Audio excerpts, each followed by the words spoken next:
Welcome to this quick tutorial on how to turn off check-in on your iPhone. Before moving next, please subscribe to my channel for more tips. If you have subscribed, then like this video at the end. First, open the Messages app. Choose a conversation where you've previously used check-in or where you might want to turn it off. Tap the plus icon near the text field. This opens the iMessage app drawer. Scroll and find the check-in option. Tap and hold it until you see more details.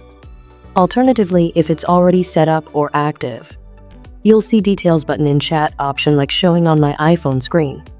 So tap on Details and then tap Cancel check-in or remove if it's currently active.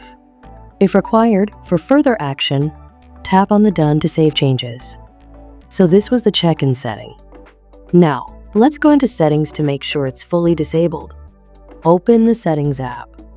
Scroll down and tap Privacy and Security.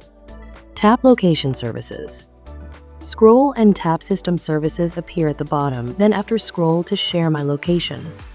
Here, make sure Share My Location is turned off to prevent automatic location sharing.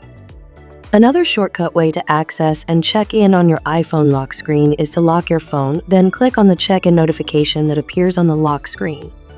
You can access the notification on the lock screen by simply pulling up the screen from the middle of the display. So tap on Check-in and unlock your phone, and you can directly access the cancellation option. You've successfully turned off check-in on your iPhone. Thanks for watching.